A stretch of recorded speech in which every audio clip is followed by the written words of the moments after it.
Are you happy with the level you have now? Are you at the level you expected to be at this point of the season? Yeah, I'd say that this is probably my most wild and unexpected year, with having injury kind of having in the middle of the season, kind of setting back when I was able to start it. Of course, already having a great condition. I was kind of just watching the early season meets and being like, wow, yeah, I really wanted to get back on the scene. And then having to take a slower approach to get back, and finally starting in July.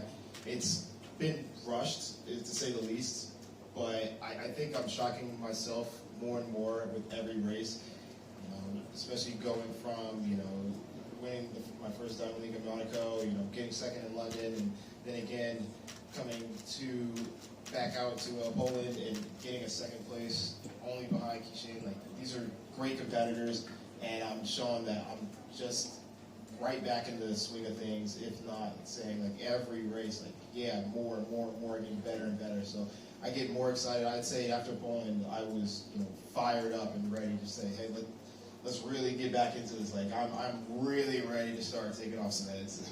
So you're ready to bring some heat for tomorrow? I'm definitely ready.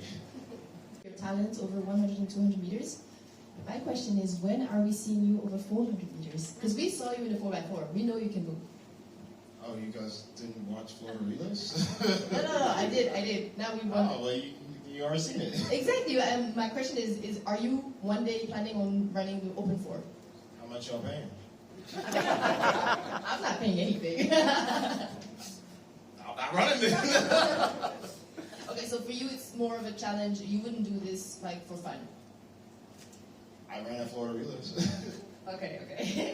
Okay. Didi, would you ever try the 400? Press in Silesia, you were already fired up. It seemed like you were pretty amped. What was it about maybe that race that has unlocked a little something for you racing Zurich now? You're going to be doing that 200. It feels like this Noah confidence is really shining through brighter now. Is it something there that unlocked it for you, or has it been the work behind the scenes?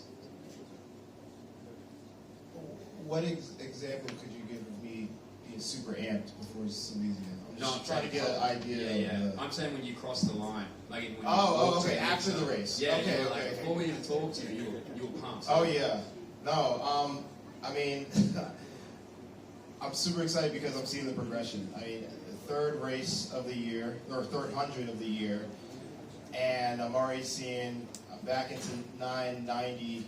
If the wind blew a little bit, it would have been a 989 race. I mean, you can't get more excited than that. And to see the change going from, wow, I ran like 10:05 at U.S. Championships, and now I'm dropping 990s. And not only that, I'm competing against the best in the world. Everybody else has had probably 8, 10 races already. I'm coming in, in a rushed schedule. So I'm very proud of myself and my team on top of that for us getting to this point, knowing what the job is, and then still seeing the progress. It's like, wow, it's really happening. Sometimes you got to step back and be excited just for that. Everything can't be so much about getting the win. Of course, I want to win, and that's always going to be the goal. But always seeing the silver lining and saying, wow, I just ran that, and now I get 4 days later, coming here in Lausanne, being in another stacked 100, it's like, okay, I know something great is going to happen because I'm already fired up. My body is showing that it's adjusting to the speed, and let's keep going because we're a month away from Tokyo. This is the last 2 races that I'm going to have before we get there. So I know the situation, and yet I'm still pretty excited to what I got going into it.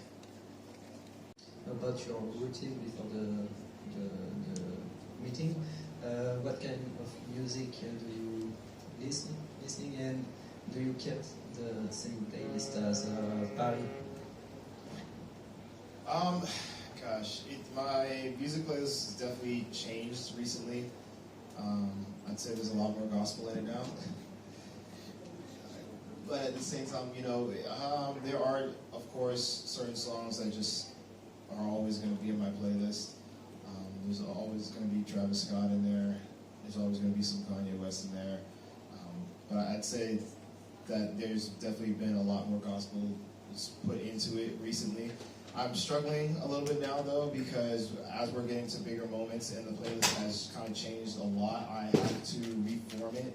usually my playlists are very selective on, like, this song goes with this drill, and this drill goes, you know, well, and I have a whole timeline of, oh, if I hear this point of the song, I know that I'm supposed to be on this part of my world.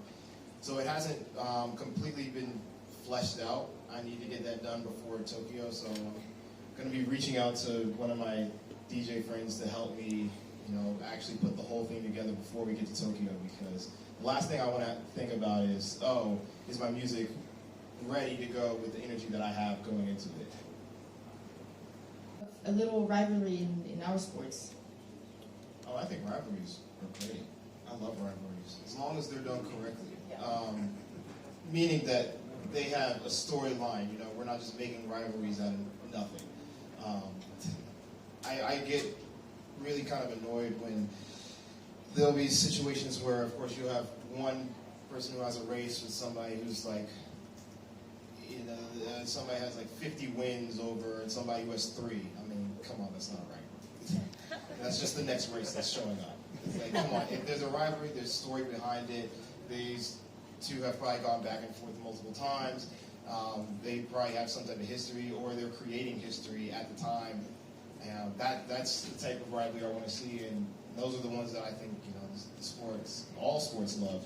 And if there is going to be, you know, rivalry on some level, then, you know, do the research. Go deeper than just, though they're going to run together at this track meet. Like, come on. We have to meet up at some point. Of course we're going to run against each other.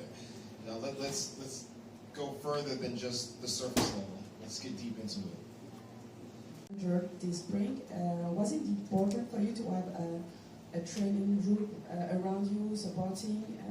How was it for you?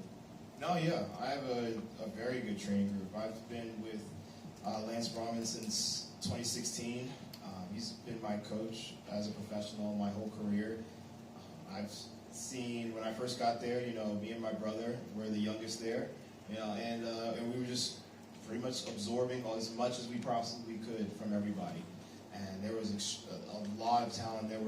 It felt like everybody was an Olympian when we showed up. So in terms of, you know, showing up and, you know, you're being the big fish in a big pond, that was definitely not the case.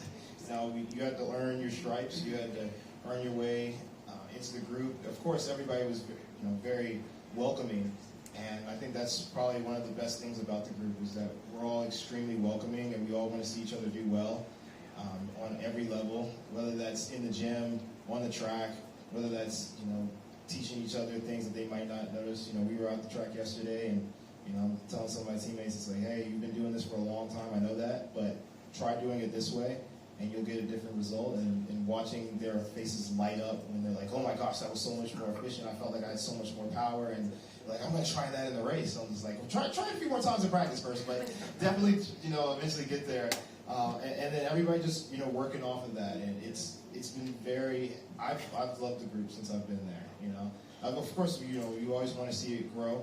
And there's not always going to be the best times. You know, some people are going to be injured. And being able to motivate each other through those points in time, you know, is very important. And I'd say that our group is very good at doing that. So I'm very honored for the group that Coach B has put together.